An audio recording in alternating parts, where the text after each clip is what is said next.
कहानी शुरू होती है मंगोलिया के खतरनाक रेगिस्तान से, जो ईस्ट एशिया का सबसे बड़ा और सबसे बेरहम रेगिस्तान माना जाता है। यहाँ एक कंपनी तेल निकालने के इरादे से आई होती है, लेकिन जल्द ही उन्हें एहसास होता है कि उनकी सारी जानकारी गलत थी। इस रेगिस्तान में तेल नाम की कोई चीज नहीं है। अब मजबूर होकर सभी वर्कर्स वापस जाने का फैसला करते हैं। उन्हें यहाँ से निकालने के लिए एक प्लेन भेजा जाता है, जिसका पायलट होता है फ्रैंक और उसके साथ उसका को पायलट। सभी लोग अपना सामान उठाकर प्लेन में बैठते हैं और यह प्लेन बीजिंग की तरफ उड़ान भर लेता है। लेकिन उन्हें क्या पता था कि यह सफर उनकी जिंदगी का सबसे खतरनाक सफर बनने वाला है, क्योंकि उड़ान भरते ही रेगिस्तान के ऊपर एक भयानक तूफान जन्म ले चुका होता है। तूफान को देखकर फ्रैंक का को पायलट घबराते हुए कहता है, हमें अभी इसी वक्त प्लेन को लैंड कर देना चाहिए। तूफान थमते ही हम दोबारा उड़ान भर लेंगे। लेकिन फ्रैंक, जो अपने अनुभव पर जरूरत से ज्यादा भरोसा करता है, उसकी बात को नजरअंदाज कर देता है और यही एक फैसला उन सभी की जिंदगी पर भारी पड़ जाता है। कुछ ही पलों में प्लेन सीधे भयानक तूफान के बीच फंस जाता है। आसपास सिर्फ अंधेरा, तेज हवाएं और कांपता हुआ जहाज। फ्रैंक रेडियो की मदद से संपर्क करने की कोशिश करता है, लेकिन हर तरफ सिर्फ शोर और सन्नाटा होता है। कोई जवाब नहीं मिलता। इसी दौरान अचानक प्लेन का एक इंजन पूरी तरह फेल हो जाता है। अब फ्रैंक के पास कोई और रास्ता नहीं बचता और वह इमरजेंसी लैंडिंग का फैसला लेता है। लेकिन परेशानी ये होती है कि चारों तरफ सिर्फ रेत और अंधेरा है। उसे सामने कुछ भी दिखाई नहीं दे रहा होता। जैसे ही प्लेन नीचे उतरने लगता है, अचानक उसका पिछला हिस्सा एक चट्टान से टकरा जाता है। जोरदार झटके के साथ प्लेन का पिछला दरवाजा खुल जाता है और एक वर्कर नीचे गिर जाता है। मौके पर ही उसकी मौत हो जाती है। इसके बाद प्लेन रेगिस्तान की रेत में घिसटता हुआ कई मीटर तक आगे बढ़ता चला जाता है। जब आखिरकार प्लेन रुकता है तो हालात और भी खराब हो चुके होते हैं। प्लेन के अंदर 2 और वर्कर्स की जान जा चुकी होती है। अब ये सभी लोग दुनिया के सबसे खतरनाक रेगिस्तान के बीच पूरी तरह फंस चुके होते हैं। इसके बाद वे अपनी हालत का जायजा लेते हैं और खाने पीने की सप्लाई चेक करते हैं, जहां उन्हें पता चलता है कि उनके पास सिर्फ 1 महीने का खाना मौजूद है। इन्हीं हालात के बीच एक आदमी आगे बढ़कर कहता है, मैं पैदल चलकर इस रेगिस्तान से बाहर निकल सकता हूँ। मैंने कई जगहों पर हाइकिंग और ट्रैकिंग की है। लेकिन उसकी बात सुनते ही बाकी लोग उसे समझाने लगते हैं। वे कहते हैं कि यह जुलाई का महीना है, रेगिस्तान का सबसे खतरनाक समय। यहाँ दिन में तापमान इंसान को जिंदा जला सकता है। उसे बताया जाता है कि ना तो उसे सही रास्ता पता है और ना ही कोई निशान। अगर वह चला भी गया तो इस रेगिस्तान में गोल गोल घूमता रहेगा और आखिरकार मर जाए। धीरे धीरे उसे भी इस कड़वी सच्चाई का एहसास हो जाता है और वह अपना फैसला बदल लेता है। रात होते ही सभी लोग प्लेन के अंदर आराम करने की कोशिश करते हैं, लेकिन बाहर हालात फिर बिगड़ने लगते हैं। इसी दौरान जॉन डेविस नाम का एक आदमी टॉयलेट के लिए बाहर निकलता है। अंधेरे में चलते हुए अचानक उसका पैर एक पत्थर से टकरा जाता है। पत्थर से टकराते ही जॉन डेविस संतुलन खो बैठता है और रेत में लुढ़कता हुआ नीचे की तरफ गिर जाता है। चारों तरफ तेज तूफान होता है। उड़ती रेत, अंधेरा और शोर के सिवा उसे कुछ भी दिखाई नहीं देता। वह उठने की कोशिश करता है, लेकिन हर दिशा एक जैसी लगती है और इसी अंधेरे में वह पूरी तरह रास्ता भटक जाता है। अगली सुबह जब सभी वर्कर्स उठते हैं तो उन्हें एहसास होता है कि उनका एक साथी गायब है।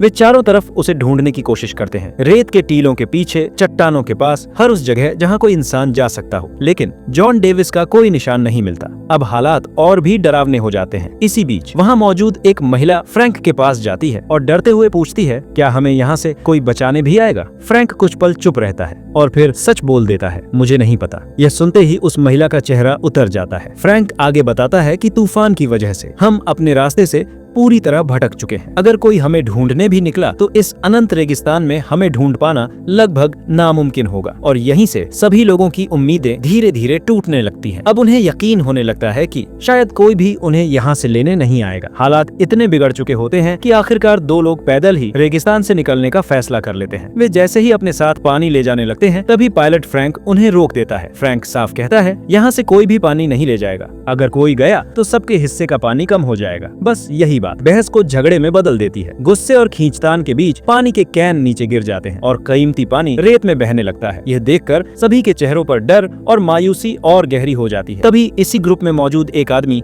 एलियट आगे आता है। एलियट भरोसे के साथ कहता है, मेरे पास एक आइडिया है जो हम सबकी जान बचा सकता है। सभी उसकी तरफ देखने लगते हैं। एलियट बताता है कि वह कई दिनों से इस टूटे हुए प्लेन को ध्यान से ऑब्जर्व कर रहा है और उसके मुताबिक अगर हम इसके बचे हुए पुर्जों को सही तरीके से जोड़ दें तो हम एक दूसरा प्लेन बना सकते हैं। यह सुनकर सब लोग चौंक जाते हैं। एलियट आगे बताता है कि वह पहले प्लेन बनाने वाली कंपनी के साथ काम कर चुका है और उसे इंजीनियरिंग की अच्छी समझ है। धीरे धीरे सभी लोग एलियट की बात पर भरोसा करने लगते हैं और उसकी मदद के लिए तैयार हो जाते हैं। एलियट का प्लेन बनाने का आइडिया सुनकर पायलट फ्रैंक सहमत नहीं होता और कहता है, यह नामुमकिन है। अगले दिन एक आदमी ग्रुप से बाहर निकल जाता है। लेडी उसे ढूंढने पीछे जाने लगती है, लेकिन फ्रैंक उसे रोकता है और खुद उस आदमी के पीछे निकल पड़ता है। वह उस चट्टान तक पहुंचता है जहां उनका प्लेन टकराया था। वहां उसे वह आदमी की लाश मिलती है। तभी सामने आता है वह आदमी जो जाने वाला था और कहता है, मैं उसकी लाश से अपनी घड़ी लेने आया था, लेकिन उसके पास वह घड़ी नहीं है। साफ हो जाता है कि हमारे अलावा यहाँ कोई और भी मौजूद है। फिर दोनों लौटकर अपने साथी के पास पहुँचते हैं और अब पायलट भी मान जाता है। सभी लोग मिलकर प्लेन बनाना शुरू कर देते हैं। दिन में यहाँ की भयंकर गर्मी के कारण वे काम नहीं कर पाते, इसलिए केवल रात में ही काम करना तय करते हैं। लेकिन जल्द ही उनकी परेशानियां बढ़ जाती हैं। वह तेल जिसे वे प्लेन उड़ाने और आग जलाने के लिए रख चुके थे, वेल्डिंग के दौरान चिंगारियों की वजह से धमाके का शिकार हो जाता है। खुशकिस्मती से किसी की जान नहीं जाती, लेकिन सारा तेल बर्बाद हो जाता है। अब उनके पास केवल इतना तेल बचा है कि वे एक ही बार उड़ान भर सकते हैं और इस खतरनाक रेगिस्तान से बाहर निकल सकते हैं। इस झटके के बाद वे अब दिन में ही काम करने का फैसला करते हैं ताकि समय बच सके और योजना जल्दी पूरी हो। दिन की भयंकर गर्मी के बावजूद वे लोग हिम्मत नहीं हारते और काम शुरू कर देते हैं। प्लेन को रिबिल्ड करने के लिए एक विंग जोड़ना बेहद जरूरी था। उनके पास बस एक ही मौका था। अगर विंग गिर गया तो प्लेन दोबारा नहीं बन सकता था, क्योंकि उनके पास दूसरा हिस्सा नहीं था। धीरे धीरे उन्होंने विंग को ऊपर से नीचे ध्यान से गिराया, लेकिन तभी अचानक चैन टूट जाती है जो विंग को पकड़ रही थी। विंग घिसकते हुए जमीन की ओर आता है और सीधे प्लेन से टकरा जाता है। सभी लोग हैरान रह जाते हैं। प्लेन के अंदर उनका दोस्त पहले से मौजूद होता है, जिसका काम था विंग को बोर्ड से जोड़ना। जैसे ही विंग गिरता है,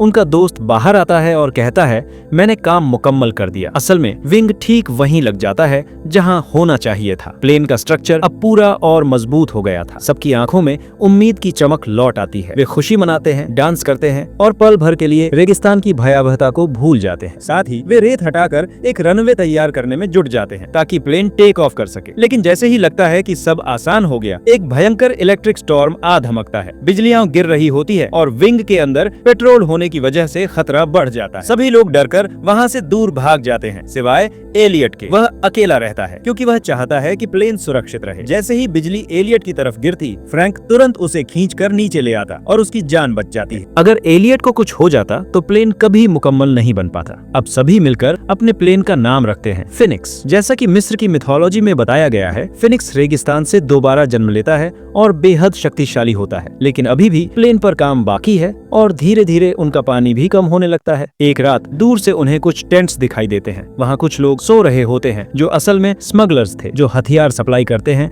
रेगिस्तान के रास्ते। फ्रैंक कहता है, हमें उनसे पानी की मदद लेनी चाहिए, लेकिन एलियट मना कर देता है। फिर भी फ्रैंक और कुछ साथी स्मगलर्स के पास जाते हैं। फ्रैंक और उसका दोस्त एक पत्थर के पीछे छुप जाते हैं ताकि अगर कुछ गलत हुआ तो तुरंत अटैक कर सकें। उनके पास गन्स थी। जब वे स्मगलर्स से पानी मांगते हैं तो एक स्मगलर अचानक उनके एक आदमी पर गोली चला देता है। फ्रैंक और उसका दोस्त तुरंत फायर करते हैं और कुछ स्मगलर्स को मार देते हैं, लेकिन एक स्मगलर जख्मी हालत में भाग जाता है। तभी जेम्स ध्यान देता है कि एक मरे हुए स्मगलर की घड़ी उस दोस्त की है जो पहले प्लेन से गिरकर मर चुका था। इसका मतलब साफ है, ये वही स्मगलर्स हैं जो पहले भी यहाँ आए थे। अब वे जख्मी स्मगलर को अपने प्लेन के पास ले जाते हैं। कुछ लोग कहते हैं कि उसे मार देना चाहिए, लेकिन फ्रैंक मना कर देता है। तभी अचानक एलियट उस जख्मी स्मगलर को गोली मार देता है। इस पर फ्रैंक और एलियट के बीच तगड़ी बहस शुरू हो जाती है। एलियट फ्रैंक को दोष देता है, तुम्हारी वजह से हमारा एक साथी मर गया, मैंने मना किया था, फिर भी तुम वहाँ गए। यह सुनकर फ्रैंक का गुस्सा भड़क जाता है और वह एलियट को एक जोर का पंच मार देता है। एलियट की ईगो ठेस पहुँचती है और वह चिल्लाता है, मैं अब प्लेन नहीं बनाऊंगा, जो काम मुझे करना था वह मैंने कर लिया। मैं 10 लोगों के बराबर काम करता हूँ और तुम सब सिर्फ आराम करते हो। तभी केली उसके पास आती है और कहती है, तुम्हारे बिना हम यह प्लेन नहीं बना सकते, हमें तुम्हारी जरूरत है। एलियट जवाब देता है, अगर सब लोग मुझसे रिक्वेस्ट करेंगे तभी मैं काम शुरू करूंगा। फिर सभी लोग, यहाँ तक कि फ्रैंक भी,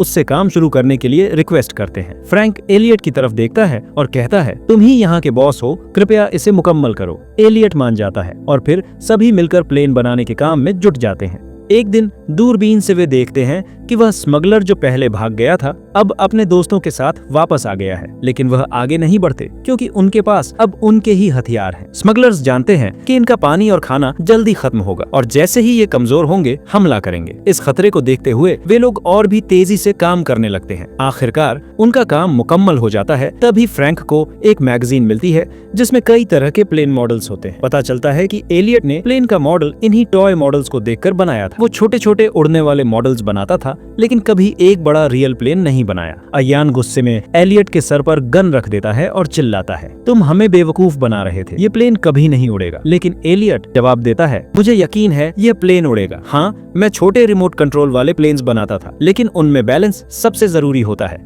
फ्रैंक तुरंत अयान को रोक लेता है। तभी अचानक भयंकर तूफान आ जाता है। तेज हवाओं में प्लेन धीरे धीरे हल्का हल्का हवा में उठने लगता है। सभी के चेहरे पर विश्वास की चमक लौट आती है। लेकिन तभी रेगिस्तान का तूफान अपने पूरे शौक से आता है और प्लेन को पूरी तरह रेत में ढांक देता है। तूफान के बाद सब उदासी और निराशा के साथ पीछे हटते हैं। फ्रैंक चिल्लाता है, हमने इसे मेहनत से बनाया है और हम इससे यहाँ से उड़कर निकलेंगे। सब मिलकर प्लेन को रेत से बाहर खींचते हैं और उसे उस जगह ले जाते हैं जहाँ रेत नहीं होती। वे प्लेन को स्टार्ट करते हैं। पहली बार वह स्टार्ट होता है, लेकिन तुरंत बंद हो जाता है। कई बार ट्राई करने के बाद प्लेन आखिरकार चल पड़ता है। इंजन गरजता है और उसकी आवाज सुनकर स्मगलर्स घोड़ों पर हथियार लेकर भागने लगते हैं। सब लोग प्लेन के ऊपर चढ़ जाते हैं और विंग्स से लटक जाते हैं, क्योंकि इस डिजाइन में अंदर बैठने की जगह नहीं थी। प्लेन रनवे पर तेजी से भागता है। पीछे से स्मगलर्स गोलियां चला रहे होते हैं, लेकिन किसी को भी कोई चोट नहीं लगती। जैसे ही रनवे खत्म होता है, स्मगलर्स सोचते हैं कि यह लोग रुक गए, लेकिन अगले ही पल उनका फिनिक्स खाई से ऊंचाई की ओर उड़ जाता है। सब लोग खुशी से झूम उठते हैं। महीनों की कठिन मेहनत आखिरकार सफलता में बदल गए। वे खतरनाक रेगिस्तान से निकल आए, एक ऐसा स्थान जहां से बचकर निकलना किसी के लिए भी नामुमकिन था। कुछ साल बाद एलियट की तस्वीर एक मैगजीन में छपती है। नासा की नई उम्मीद, यानी एलियट दुनिया के सबसे बड़े स्पेस प्रोजेक्ट का हिस्सा बनने वाला है और यहीं से कहानी खत्म होती है।